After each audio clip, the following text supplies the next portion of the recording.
अस्सलाम वालेकुम friends, welcome to my YouTube channel TM Online. आज की इस वीडियो में हम देखेंगे कि माइक्रोसॉफ्ट वर्ड के अंदर जो टेबल इंसर्ट किया जाता है उसकी फॉर्मेटिंग हम कैसे करते हैं और उसके बाद उसका लेआउट जो हमें नज़र आ रहा होता है उसमें क्या क्या तब्दीलियां हम कर सकते हैं और इसके अलावा उसकी जो हाइट और विड्थ होती है उसको टेक्स्ट के हवाले से कैसे एडजस्ट कर सकते हैं। आज हम सब इन चीज़ों को डिस्कस करेंगे। तो चलते हैं हम कंप्यूटर के स्क्रीन के ऊपर।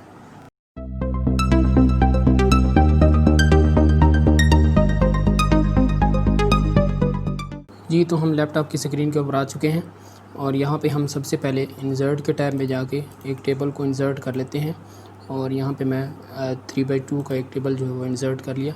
अब देखें यहाँ पे जो फॉर्मेटिंग टेबल की शो हो रही है वो बाय डिफ़ॉल्ट है। उसकी जो हाइट एंड विड्थ है, जो लेंथ है, जो भी है वो बाय डिफ़ॉल्ट जो कंप्यूटर की तरफ से सेट है वही शो हो रही है यहाँ पे। अब देखें एक और चीज़ हम देखते हैं कि जैसे मैं टेबल के ऊपर क्लिक करता हूँ या पूरे टेबल को सिलेक्ट करता हूँ तो आपको यहाँ रिबन के अंदर दो चीज़ें की एडिशन नज़र आती है। एक डिज़ाइन का टैब ऐड हो चुका है और एक लेआउट का जो टैब है वो दो ऐड हो चुके हैं।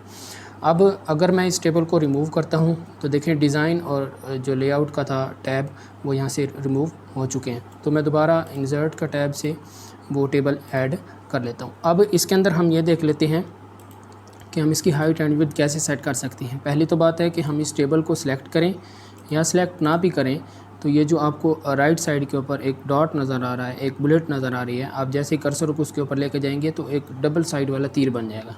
तो आप उसको कर्सर की मदद से या माउस की मदद से उसको पकड़ के उसको मूव कर सकते हैं और उसकी हाइट एंड विड्थ आप अपनी मर्ज़ी से सेट कर सकते हैं। ठीक है। और जो हमारा टेबल है उसको भी आप जिस साइड पे भी मूव करना चाहें वो भी मूव कर सकते हैं।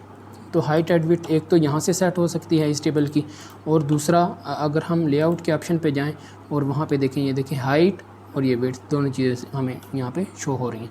अगर मैं हाइट बढ़ाना चाहता हूँ तो मैं इसके ऊपर जैसे क्लिक करूँगा तो मैं इसकी रख देता हूँ 2.5। जैसे मैंने 2.5 की, ये देखें कर्सर जहाँ पे मौजूद था सिर्फ उसी की हाइट बढ़ी है। ठीक है, उसी जो रो थी हमारे पास सिर्फ उसी की हाइट बढ़ी है। अगर मैं चाहता हूँ कि मैं पूरे जो हमारा टेबल है उसकी हाइट सेम रखना चाहता हूँ तो सबसे पहले मैं उसको सिलेक्ट करूँगा।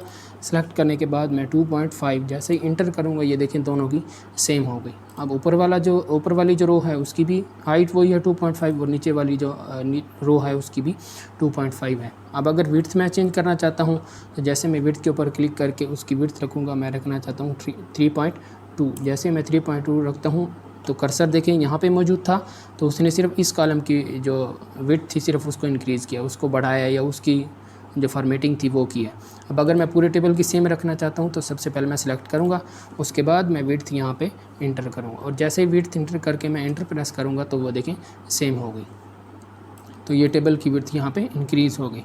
अब मैं चाहता हूँ कि मैं इसकी जो विड्थ है उसको कम करना चाहता हूँ या इसमें जो है हम इसको एडजस्ट करना चाहते हैं तो सेम वही सबसे पहले विड्थ के ऊपर जाके उसको सिलेक्ट करेंगे और जितनी विड्थ आप रखना चाहते हैं आप वो सिलेक्ट करके इंटर प्रेस करेंगे तो ये देखें अब ये चूँकि एक ही कॉलम के अंदर मौजूद था तो हम सबसे पहले उसको सिलेक्ट करेंगे।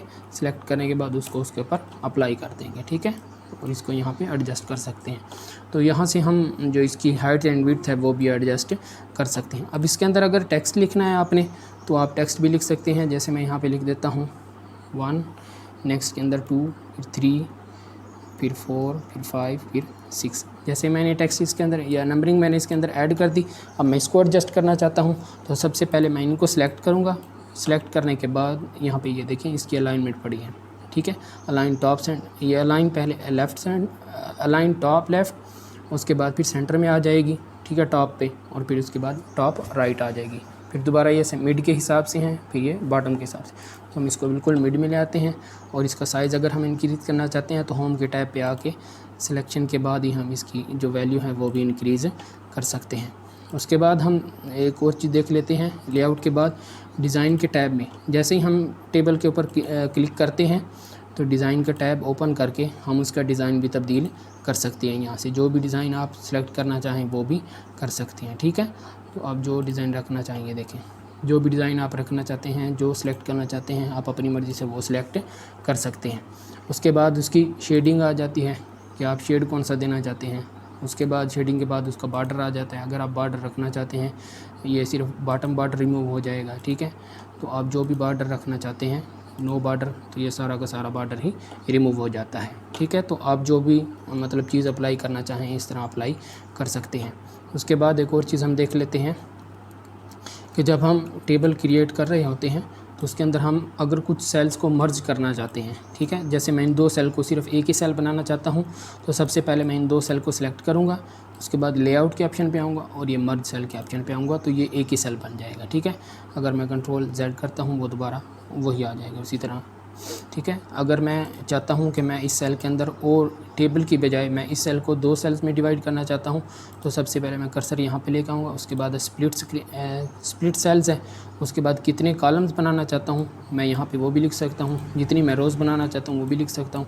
अगर मैं चाहता हूँ कि मैंने 3 कॉलम बनाने हैं इसी के अंदर और मैंने 2 रोज़ बनानी है, तो जैसे ही मैं इसके ऊपर क्लिक करूँगा ये देखें 3 कॉलम्स बन गए और ये 2 रोज़ इसी जो है हमारा जो सेल था सिर्फ इसी के अंदर बन गए। ठीक है, तो हम ये ऐसे जो स्प्लिट सेल है या मर्ज सेल का जो ऑप्शन है वो भी हम इसमें ऐड कर सकते हैं। और इसके अलावा अगर हम जो है रोज़ इंसर्ट करना चाहते हैं या कॉलम्स इंसर्ट करना चाहते हैं तो वो भी हम कर सकते हैं। जहाँ पे हमने इंसर्ट करनी है राइट क्लिक करेंगे और वहाँ पे इंसर्ट के ऑप्शन पे जाएंगे। इंसर्ट के ऑप्शन पे जाके insert column to the left, insert column to the right, insert row above, insert row below. तो अब जहाँ पे भी ऐड करना, जैसे मैं अबव ऐड करना चाहता हूँ तो ये रो ऐड हो गई। अगर मैं चाहता हूँ कि मैंने इसके अंदर कॉलम ऐड करना है, insert column to the left, ये देखें लेफ़्ट पे ये देखें अब ये 4 हो गए। ठीक है, तो ये कॉलम्स की तादाद इस तरह हम जहाँ पे हमें ज़रूरत पड़ेगी कॉलम्स की या रोज़ की तो हम वहीं पे वो ऐड कर सकते हैं। अगर आप बाई जो है इस तरह एडजस्ट नहीं करना चाहते आप यहाँ से भी कर सकते हैं। ये देखें जैसे ही मैं लाइन के ऊपर लेके आता हूँ तो ये माउस के कर्सर की मदद से मैं इनको मूव कर सकता हूँ। ठीक है, यहाँ से भी इसको मूव कर सकता हूँ। अगर इसकी वैल्यू इसकी जो है विड्थ आपने इंक्रीज़ करनी है तो वो भी आप कर सकते हैं ऐसे। ठीक है, जैसे मैं इन 2 को सिलेक्ट करके एक ही सेल बनाना चाहता हूँ तो लेआउट के ऑप्शन पे आके मर्ज सेल, इन 2 को अगर मैं एक ही बनाना चाहता हूँ तो यहाँ पे सिलेक्ट करके मर्ज। ठीक है, इसको मैं अगर डिवाइड करना चाहता हूँ स्प्लिट के ऊपर, जितने कॉलम्स मैंने इसके अंदर ऐड करने हैं, मैंने 3 कॉलम करने हैं, नंबर ऑफ़ रोज़ मैं कहता हूँ इसके अंदर 2 बन जाए।